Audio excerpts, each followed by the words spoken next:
Hey everybody, welcome to the pull list for July 1st and 8th, presented by Longbox Radio. I have quite a few books that actually came out in the last couple weeks. It's been pretty good, and they're all mixed together, so they're not from any particular week, so no particular order. Let's start with Archie #1, coming to us from Mark Waid and Fiona Staples.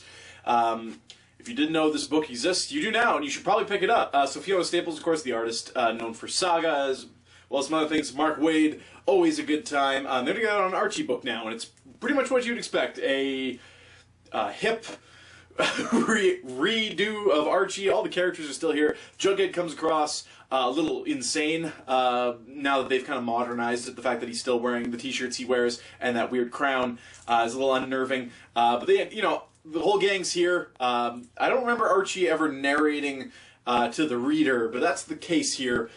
Art's fantastic, writing's solid, just a good teen comic book, whatever. Gorgeous book. Pick it up. Batman #42, coming to us from DC Comics. So one thing, of course, Commissioner James Gordon, as Batman in a mech suit, needs is a Batmobile, and he gets it in the form of a giant truck, which is kind of cool. Batman is, in this case, foiling a plot where 3 criminals were given special powers, utilizes that Batmobile, and of course finds Bruce Wayne, who's just kind of been hiding out, laying low while Batman is dead, and confronts him and says, "Hey, I'm Batman, Bruce Wayne," and that's kind of where the issue ends. So we'll see what happens next time. That's my only DC book for the week. Speaking of Fiona Staples, trying to run away from me, Saga #30. The body count in the last couple issues for main characters is kind of astounding, and that goes for Walking Dead when we get there as well. Great stuff. Lana and Marco are reunited, but unfortunately their baby has been kidnapped, and they must now get it back. We get some resolution, of course, with Diego, I guess, the kidnapping robot, Prince Robot, kind of, you know, isn't able to look beyond what he did to his wife and whatnot. And Saga's an amazing book. I could talk about it for the entire episode, but I won't. Just go buy it. The Walking Dead #144, which is simply titled ... which is kind of cool. So Rick gets Carl and Lydia away from the crazy Roamer people, and they're on their way home. They come across the line that demarks their what have you, their domain, as it were, and they see a bunch of heads on pikes, and that's kind of more or less where the issue ends. So we're going to war again in Walking Dead, I would presume. That book's actually been very, very good. I think since like 130, 131, whenever the new story arc started, where they jumped ahead in time a little bit, the book's been actually very, very solid, and I highly recommend it. Just like I highly recommend We Stand on Guard from Brian K. Vaughan. This book, strange enough, came out on Canada Day, and it is Canada versus the U.S. in the not-too-distant future for water and other resources. The way this book kicks off is badass, with a bang, quite literally. The Canadians are the good guys, so that's cool. Or at least, that's how they're pictured for now. Yeah, check it out. It's kind of an interesting, different book from Image. I kind of dug it.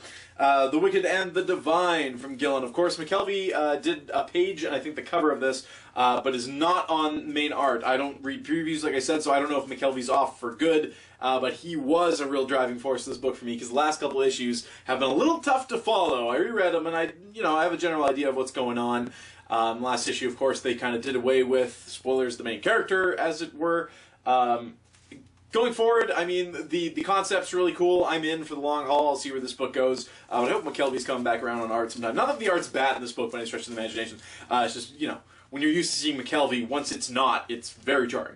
The Amazing Spider-Man Renew Your Vows. This is Dan Slott's Secret Wars Spider-Man book. There is an Amazing Spider-Man run going of some kind, but I believe, who's writing that? I think Christos Gage is writing that. I'm just not picking that up. I haven't picked up Renew Your Vows, which basically takes place in a land of Battleworld, in which this guy called the Regent basically was able to wipe out the X-Men and the Avengers. Superpowers are now, you know, if you got them, you hide them, because this guy's going to come gunning for you. He's got the supervillains working under his command. Spider-Man, Peter Parker, as we know it, kind of went undercover. He's still a photographer, taking pictures of villains and whatnot, but he's not Spider-Man. He's living with MJ and his kid. Something happens in this particular issue to bring him back into the fold, and Spider-Man's back, and he's going to have to deal with a whole bunch of bull crap. So, super cool book. I've actually really liked it.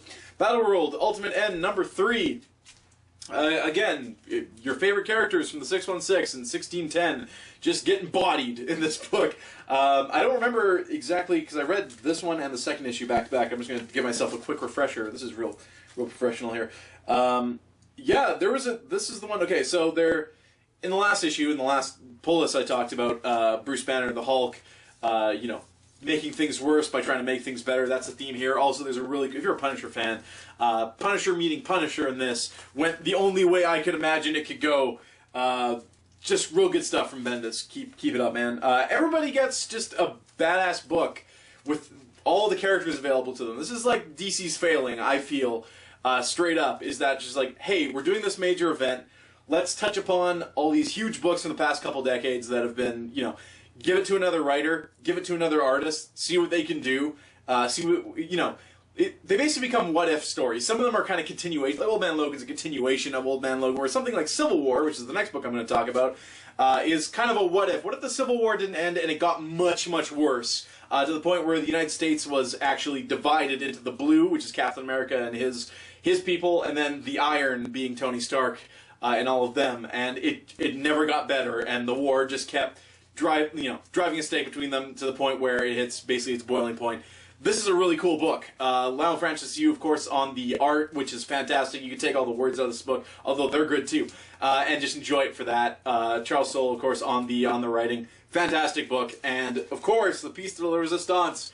Just Marvel fanboying out this week. Secret Wars #4. Holy crap! Okay, so there's a moment in this book where Doctor Doom is brought into the fray.